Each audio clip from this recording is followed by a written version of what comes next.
इस press conference के माध्यम से केंद्र सरकार को मेरा एक सुझाव होगा, हमारी जो भावी पीढ़ी है, जो इतिहास के वो काले दिन थे आपातकाल के, उसको भी पाठ्यक्रम में शामिल किया जाए। लगातार कांग्रेस शासन में जब रही तब भी 356 धारा का दुरुपयोग कर 90 गैर कांग्रेसी सरकार इन्होंने अपनी 60 वर्ष की शासन में गिराने का काम। आज की इस प्रेस वार्ता में आप सभी प्रेस के साथियों का हार्दिक स्वागत है, अभिनंदन है। आपातकाल स्वतंत्र भारत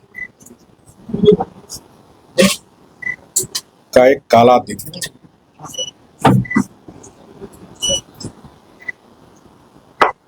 आज ही के दिन 25 जून को आधी रात के बाद उस समय के तत्कालीन कांग्रेस की सरकार, तत्कालीन प्रधानमंत्री आदरणीय श्रीमती इंदिरा गांधी ने अपनी सत्ता को बचाए रखने के लिए संविधान का गला घोटने का काम किया।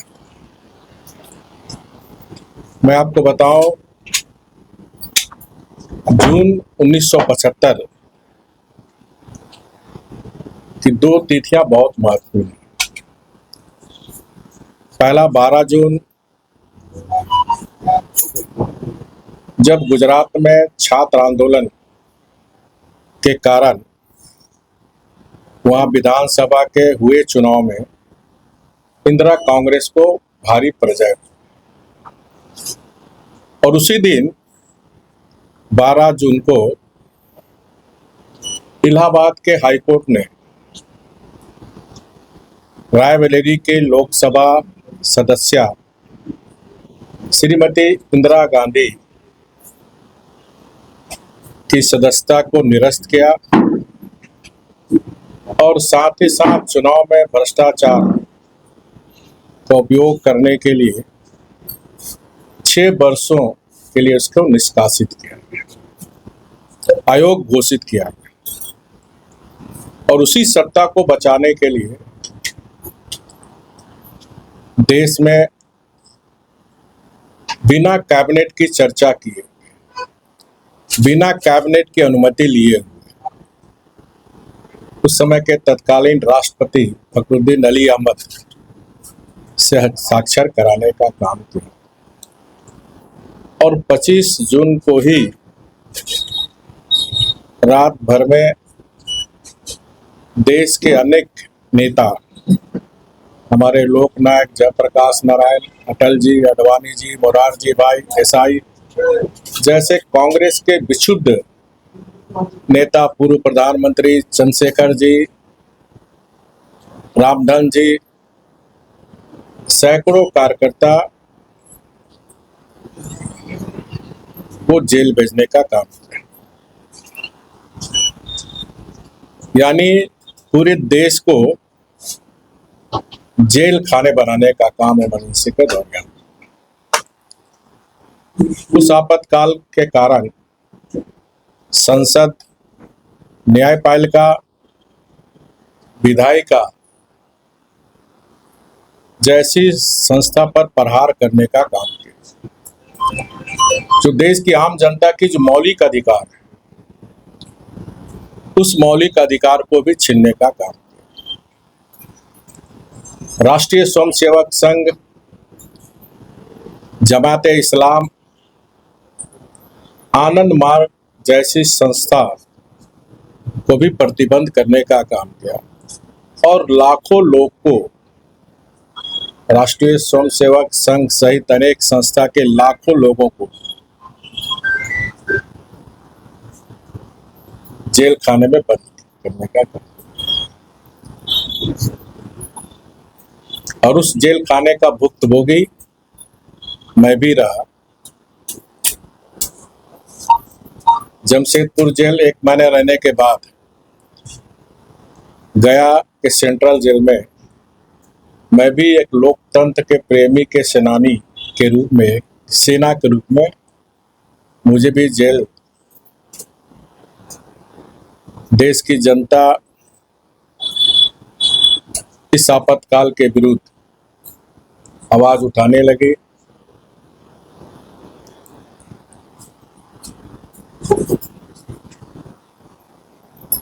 और अंततः 1977 में चुनाव में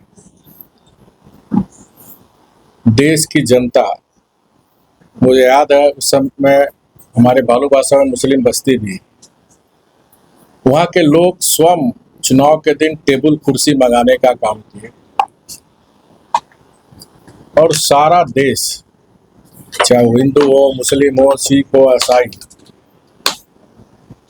संविधान के खिलाफ जो गला घोटने का काम किया था, सारा देश एकजुट होकर उस तानाशाही कांग्रेस को पलटने का काम किया। क्योंकि जेल के अंदर ही हमारे बड़े नेताओं ने जनता पार्टी का गठन कर लिया और जनता पार्टी की सरकार बनी। आज लेकिन उसी मानसिकता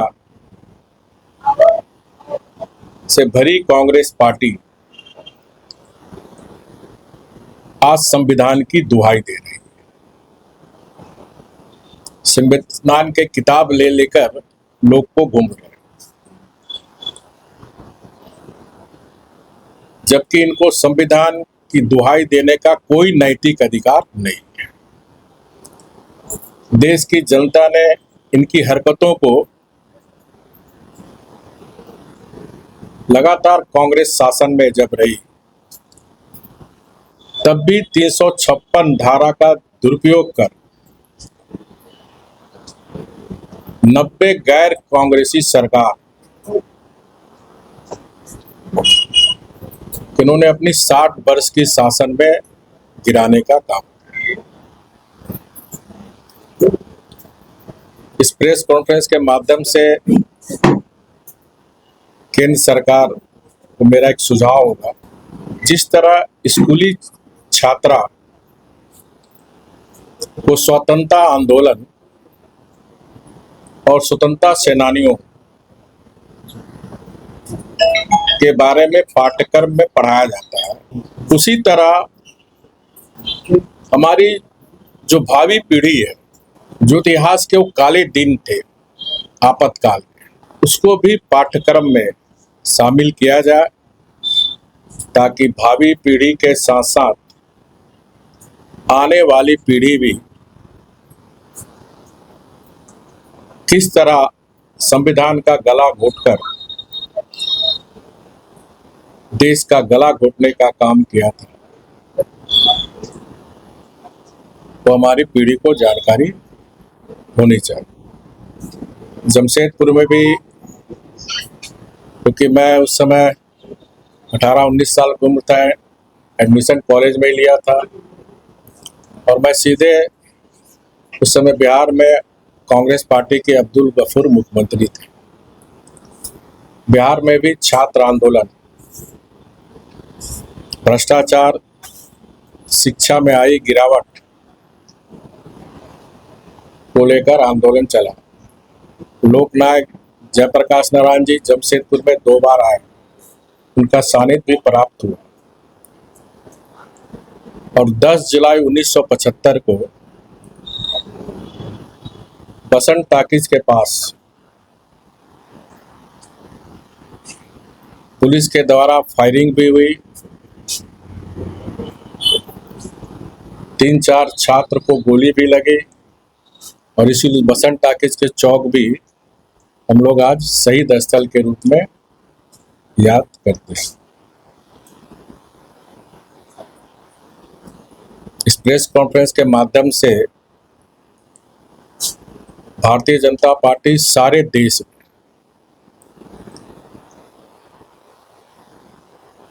जो आपातकाल के काले दिन थे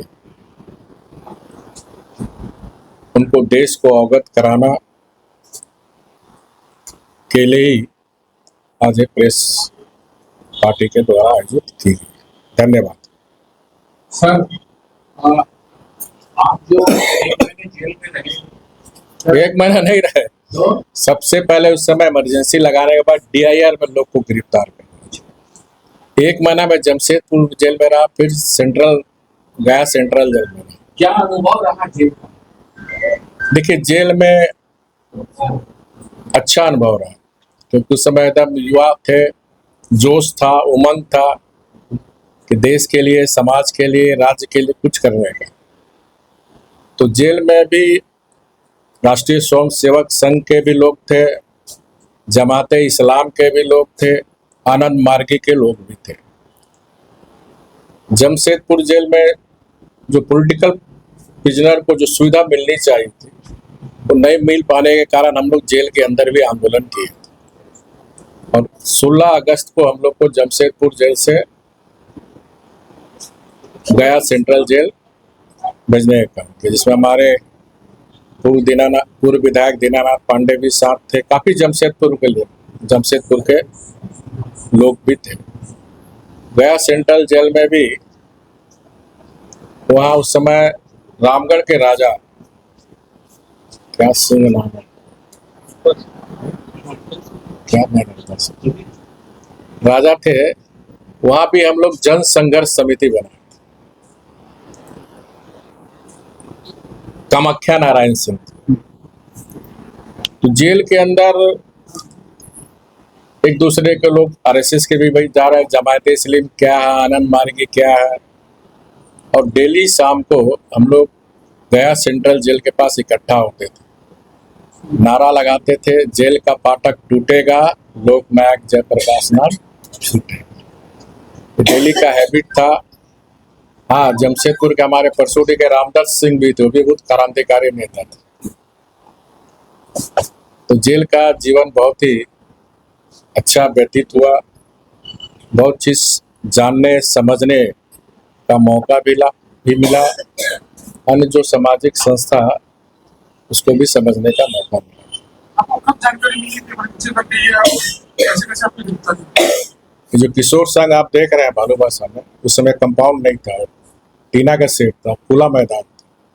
हम लोग वहाँ 25 तारीख को ही रात में छात्र संघर्ष समिति का ऑफिस बना। करीब 12:30-1 बजे उधर से कोई साइकिल से आ रहा था, बोला बाबू भागो, इमरजेंसी लग गया था। और हम लोग हटे, पीछे जाके छुप के देखे, ठीक आधा घंटे बाद पुलिस आया, पूरा बांस उस पुआल से हम लोग ऑफिस बना रहे थे, पूरा तोड़ ताड़ के ले। उसके बाद हमारा घर में रेड होता रहा, तो मैं फरार था। लेकिन 6-7 जुलाई को मैं एक नरेश अग्रवाल था, भुयाडेर, उसके यहाँ था, तो 2 बजे तक पानी समय गिर रहा था, जुलाई का महीना था। 2 बजे ने पार्टी छुड़ा, तो हम बोले अब तो पुलिस रेड करेंगे ना। मैं घर आने के बाद 1 ही घंटा बाद लगता कोई इन्फॉर्मर रहा होगा, खबर किया, 2:30 बजे पुलिस आई, बोला चलो। हमने कपड़ा पहना, चले गए। इस जेल के आंदोलन में, इस आंदोलन में मेरी माँ बहुत साथ।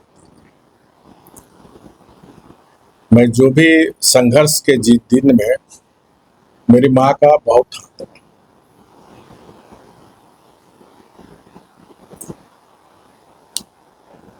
आपने कहा बहन की यहाँ भी छुपते थे, बताया क्या चीज? अपने बहन की यहाँ भी छुपते थे इमरजेंसी? नहीं, वो अयोध्या मामूल नहीं। जब DIR से मैं छूटा, तो जो DIR से बेल हुआ 4 महीने के बाद, तो जो DIR से बेल होता था, फिर उसको मीसा में गिरफ्तार, तो मैं भाग गया था गुवाहाटी, फिर अंडरग्राउंड हो गया था।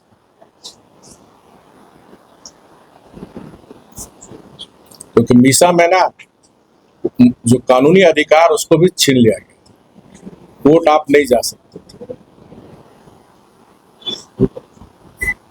सर, एक सवाल है सर कि इमरजेंसी के समय ही कई राजनेताओं का उदय हुआ, और इमरजेंसी के बाद भाजपा का भी एक तरह से नींव पड़ी, और भाजपा के आप संस्थापक सदस्य हैं, ऐसे में क्या देख पाते हैं तब की राजनीति और अब की राजनीति में कितना?